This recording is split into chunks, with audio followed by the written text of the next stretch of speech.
অবশেষে বাংলা থেকে বিদায় নিয়েছে প্রাক বর্ষা। উত্তর দক্ষিণ সব প্রান্ত থেকেই এবারের মতো দক্ষিণ পশ্চিম মৌসুমী বায়ু সরে গিয়েছে। গত কয়েকদিন ধরে তাপমাত্রাও কিছুটা কমতে শুরু করেছে। বাংলায় সাধারণত বর্ষা বিদায় নেয় অক্টোবর মাসের প্রথম 10 দিনের মধ্যেই। এবার তার চেয়ে কিছুটা বেশি সময় লেগেছে। একঘেয়ে টানা বৃষ্টিতে নাজেহাল হয়ে পড়েছিল সমগ্র বঙ্গবাসী। দুর্গাপুজো বর্ষার মধ্যে কেটেছে। পুজোর দিনগুলিতে কম বেশি বৃষ্টি হয়েছে কলকাতা সহ রাজ্যের বিভিন্ন প্রান্তে। ফলে দীর্ঘদিন ধরেই বর্ষা বিদায়ের জন্য অপেক্ষা করছে বাংলাবাসী। অবশেষে এসেছে সেই সুদিন। আজ থেকেই আবহাওয়ায় দেখা যাবে বড় পরিবর্তন। সর্বত্রই থাকবে শুষ্ক আবহাওয়া। দুপুরের পর থেকে কোনো কোনো এলাকায় আংশিক মেঘলা আকাশ দেখা গেলেও তার জেরে কোথাও তেমন কোনো বৃষ্টির পূর্বাভাস থাকছে না। তবে শুধু বাংলায় নয়, বাংলা সহ দেশের একাধিক প্রান্ত থেকে আজ প্রাক বর্ষা বিদায় নিতে চলেছে। আবহাওয়া দপ্তরের বিবৃতি অনুযায়ী তেলেঙ্গানার কিছু অংশ থেকে মহারাষ্ট্রের অধিকাংশ অঞ্চল থেকে আনুষ্ঠানিকভাবে সরে গিয়েছে দক্ষিণ পশ্চিম মৌসুমী বায়ু। মধ্যপ্রদেশ, বিহার এবং ছত্তিশগড়ের বেশিরভাগ এলাকা থেকে প্রাক বর্ষা বিদায় নিয়েছে। যে অংশ থেকে এখনো বাকি রয়েছে সেই সমস্ত এলাকাগুলিতে আজ থেকেই বর্ষা বিদায় নিতে শুরু করবে। এছাড়াও সমগ্র গোয়া, ঝাড়খণ্ড, পশ্চিমবঙ্গ এবং সিকিম থেকে প্রাক বর্ষা ইতিমধ্যেই সরতে শুরু করেছে। উড়িষ্যার কিছু অংশ, উত্তর পূর্ব ভারতের রাজ্যগুলি থেকেও আনুষ্ঠানিকভাবে বিদায় নিয়েছে মৌসুমী বায়ু। পুজোর পর থেকেই তাপমাত্রা ধীরে ধীরে কমতে শুরু করেছে দক্ষিণ বাংলায়। কলকাতায় তাপমাত্রা গত কয়েকদিনে ধারাবাহিকভাবে স্বাভাবিকের নিচে পৌঁছেছে। আজ কলকাতায় সর্বনিম্ন তাপমাত্রা থাকবে 24.2 ডিগ্রি সেলসিয়াস, যা স্বাভাবিকের চেয়ে 0.6 ডিগ্রি সেলসিয়াস কম। এবং আজ সর্বোচ্চ তাপমাত্রা থাকবে 31 ডিগ্রি সেলসিয়াসের আশেপাশে, যেই তাপমাত্রা স্বাভাবিকের চেয়ে 1 ডিগ্রি সেলসিয়াস কম। কিন্তু আপাতত রাজ্যের কোথাও আর কোনো বৃষ্টির পূর্বাভাস নেই। আবহাওয়া সংক্রান্ত কোনো সতর্কতাও নতুন করে জারি করেনি আবহাওয়া দপ্তর। উত্তর থেকে দক্ষিণ সর্বত্রই শুষ্ক আবহাওয়া থাকবে। কোথাও কোথাও আংশিক মেঘলা আকাশও থাকতে পারে, তবে বৃষ্টি চলবে না। যদিও এখনই রাজ্যে শীতের প্রবেশের সম্ভাবনা নেই। উত্তরে হাওয়ার অনুকূল পরিস্থিতি তৈরি হলে তবেই শীতের আগমন ঘটবে। পশ্চিমা অঞ্চল তো বটেই, সপ্তাহ দেড়েক আগেই বিপর্যয়ে রীতিমতো ধ্বংসস্তূপে পরিণত হয়েছিল উত্তরবঙ্গের বিস্তীর্ণ এলাকা। বহু মানুষের প্রাণও গিয়েছে। এই পরিস্থিতিতে বর্তমানে সকলেই চাইছে আর বৃষ্টি নয়। আবহাওয়াবিদরা জানিয়েছেন, আপাতত বাংলায় আর বৃষ্টির সম্ভাবনা নেই বললেই চলে।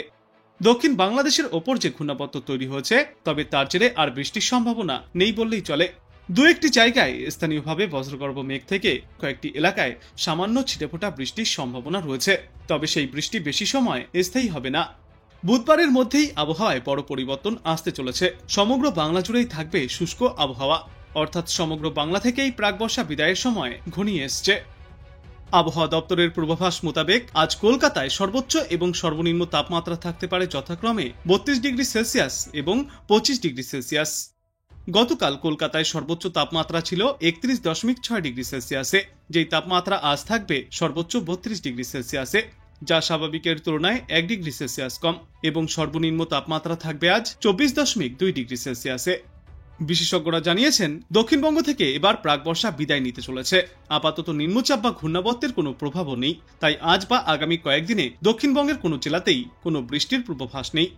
অন্যদিকে উত্তরবঙ্গের পাহাড়ি এলাকাগুলির কোথাও কোথাও দু এক পশলা আজ বৃষ্টিপাত চললেও আগামীকাল থেকে দক্ষিণবঙ্গের মতোই উত্তরবঙ্গের জেলাগুলিতেও আর বৃষ্টির কোনো পূর্বাভাস থাকবে না। আজ থেকেই বৃষ্টির পরিমাণ আরো ক্রমশই কমতে থাকবে গোটা দক্ষিণবঙ্গে।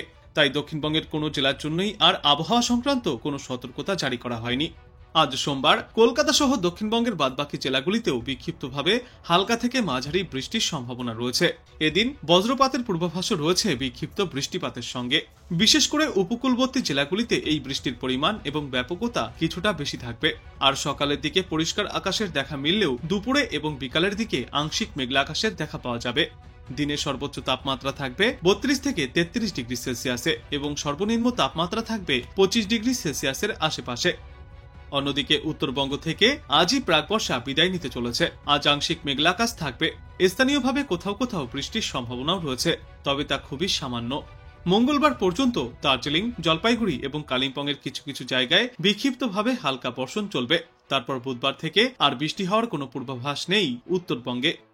আজ বাংলায় গড়ে সর্বোচ্চ তাপমাত্রা থাকবে 30 থেকে 32 ডিগ্রি সেলসিয়াসে এবং আজ সর্বনিম্ন তাপমাত্রা থাকবে 25 ডিগ্রি সেলসিয়াসে। মোটের ওপর রৌদ্র উজ্জ্বল আবহাওয়া দেখা যাবে। বিশেষজ্ঞরা জানিয়েছেন, প্রাক বর্ষা এবার শেষ পর্যায়ে চলে এসছে। উপকূলের জেলায় হালকা থেকে মাঝারি বৃষ্টির পূর্বাভাস রয়েছে আগামী 48 ঘন্টায়। বিশেষ করে উত্তর 24 পরগনা, দক্ষিণ 24 পরগনা, পূর্ব ও পশ্চিম মেদিনীপুর, হাওড়া, কলকাতা এবং নদিয়ায় আজ মাঝারি বৃষ্টির পূর্বাভাস। এই সপ্তাহের মধ্যভাগ থেকেই হাওয়ার দিক বদলানোর সম্ভাবনা রয়েছে। দক্ষিণ পশ্চিম বাতাসের পাশাপাশি উত্তর পশ্চিম বাতাসের প্রভাব বাড়বে, আর এই দুই বাতাসের সংস্পর্শে কুয়াশার সম্ভাবনাও তৈরি হবে সকালে এবং রাতে। মঙ্গলবার থেকেই বৃষ্টির পরিমাণ কমতে থাকবে গোটা দক্ষিণ বাংলায়। অন্যদিকে উত্তরবঙ্গের ওপরের দিকের 5টি জেলায় আগামী 3 দিনে খুব হালকা থেকে মাঝারি বৃষ্টির সম্ভাবনাও রয়েছে।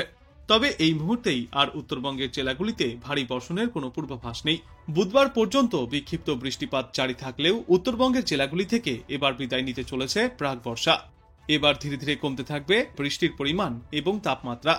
বুধবার থেকে বৃহস্পতিবার নাগাদ ভোর থেকেই হালকা কুয়াশার দাপট দেখা যাবে উত্তরবঙ্গের জেলাগুলিতে। এই সপ্তাহ থেকেই বাংলার আবহাওয়ায় আসতে চলেছে বড়সড় বদল, যা লক্ষ্য করা যাবে। আপাতত মৌসুমী বায়ুর প্রভাবে স্থানীয়ভাবে বিক্ষিপ্ত বৃষ্টি হচ্ছে বাংলায়, আর 2 থেকে 3 দিনে এই পরিস্থিতি চলতে পারে সমগ্র রাজ্যে। তারপর ধীরে ধীরে এবছরের মতো প্রাক বর্ষা বিদায় নেবে বাংলা থেকে। একই সঙ্গে বিহার, ঝাড়খণ্ড, ছত্তিশগড় থেকেও বিদায় নেবে প্রাক বর্ষা। অন্যদিকে সব মিলিয়ে আগামী 3 দিনের মধ্যে পশ্চিমবঙ্গ, উড়িষ্যা, সিকিম এবং তেলেঙ্গানা থেকেও প্রাক বর্ষা বিদায়ের পর্ব শুরু হবে। আজ দক্ষিণবঙ্গের সব জেলাতেই হালকা থেকে মাঝারি বৃষ্টির পূর্বাভাস, তবে বৃষ্টির দাপট তুলনামূলক কম থাকবে। আজ উত্তর 24 পরগনা, দক্ষিণ 24 পরগনা, কলকাতা, হাওড়া, হুগলি, পূর্ব মেদিনীপুর এবং পশ্চিম মেদিনীপুর জেলায় বৃষ্টিপাতের পরিমাণ কিছুটা বেশি থাকবে। তবে কোনো জেলাতেই আপাতত ভারী বৃষ্টির কোনো পূর্বাভাস নেই, তাই সতর্কতাও জারি করা হয়নি। আগামী 7 দিনে বিক্ষিপ্তভাবে হালকা থেকে মাঝারি বৃষ্টিপাতের সম্ভাবনা রয়েছে প্রায় গোটা দক্ষিণবঙ্গেই। তবে ভারী বৃষ্টির কোনো পূর্বাভাস নেই। ভোগান্তি আর পোহাতে হবে না দক্ষিণবঙ্গবাসীকে। অন্যদিকে উত্তরবঙ্গে আপাতত দুর্যোগের সম্ভাবনা নেই। দার্জিলিং, জলপাইগুড়ি, আলিপুরদুয়ার, কোচবিহার এবং কালিম্পংয়ে বিক্ষিপ্তভাবে হালকা থেকে মাঝারি বৃষ্টিপাত চলতে পারে। মালদহ, উত্তর দিনাজপুর এবং দক্ষিণ দিনাজপুর জেলায় আবহাওয়া মোটের ওপর শুষ্ক থাকবে। সব মিলিয়ে উত্তরবঙ্গের জেলাগুলিতে আর ভারী বৃষ্টির সম্ভাবনা নেই, তাই কোনো এলাকার জন্য কোনো সতর্কতাও থাকছে না। দুর্গাপুজোর পরেই উত্তরবঙ্গে প্রবল বৃষ্টির জেরে ধস এবং বন্যার সৃষ্টি হয়েছিল। কমপক্ষে 25 জনের মৃত্যু হয়েছিল উত্তরবঙ্গে। এখনো পর্যন্ত নিখোঁজ রয়েছে বহু মানুষ। বৃষ্টির দাপট কমে যাওয়ায় আবারও পরিস্থিতি ক্রমেই স্বাভাবিক হচ্ছে, ছন্দে ফিরছে উত্তরবঙ্গ। বিশেষজ্ঞরা জানিয়েছেন, 10ই অক্টোবর নির্ধারিত সময়ে বাংলা থেকে প্রাক বর্ষা বিদায় না হলেও এই সপ্তাহে প্রাক বর্ষা বিদায়ের জন্য উপযুক্ত পরিবেশ তৈরি হতে পারে। এবছর রাজস্থান থেকে প্রাক বর্ষা বিদায় শুরু হয়েছিল নির্ধারিত সময়ের 3 দিন আগে। মধ্যপ্রদেশ, উত্তরপ্রদেশ এবং মহারাষ্ট্রের একটা বড় অংশ থেকেও প্রাক বর্ষা বিদায়ের উপযুক্ত পরিবেশ তৈরি হয়েছিল আগেভাগেই। 7 বছর পর মহারাষ্ট্র থেকে আগেভাগেই এবার প্রাক বর্ষা বিদায় নিয়েছে। তবে বাংলা থেকে নির্ধারিত সময়ের থেকে প্রায় 1 সপ্তাহ পরে এই পরিস্থিতি তৈরি হতে চলেছে। অন্যদিকে আইএমডি জানিয়েছে, চলতি বছর অক্টোবর মাসেও স্বাভাবিকের চেয়ে বেশি বৃষ্টিপাতের সম্ভাবনা রয়েছে। দেশের অধিকাংশ রাজ্যেই স্বাভাবিকের তুলনায় বেশি বৃষ্টিপাত চলবে। বিশেষজ্ঞরা জানিয়েছেন, জোড়া ঘূর্ণাবর্তের প্রভাবে আজ দক্ষিণবঙ্গে বজ্রবিদ্যুৎ সহ হালকা থেকে মাঝারি বৃষ্টির সম্ভাবনা। অন্যদিকে আজ থেকে উত্তরবঙ্গ থেকে বিদায় নিতে পারে প্রাক বর্ষা। তবে দক্ষিণবঙ্গ থেকে প্রাক বর্ষা বিদায় নেওয়ার সম্ভবত সময় 18ই অক্টোবরের মধ্যে। আর তার আগেই হাওড়া, উত্তর ও দক্ষিণ 24 পরগনা, পূর্ব এবং পশ্চিম মেদিনীপুর জেলায় বিক্ষিপ্ত বৃষ্টির পূর্বাভাস রয়েছে। যদিও ভারী বৃষ্টির সম্ভাবনা নেই বলেই জানিয়েছে আবহাওয়া দপ্তর। তবে বাতাসে জলীয় বাষ্পের প্রভাবে অনেক জায়গাতেই আকাশ মেঘলা থাকবে এবং বজ্রপাতের সঙ্গে বৃষ্টির পূর্বাভাসও রয়েছে, আর আর্দ্রতাজনিত অস্বস্তিও বজায় থাকবে।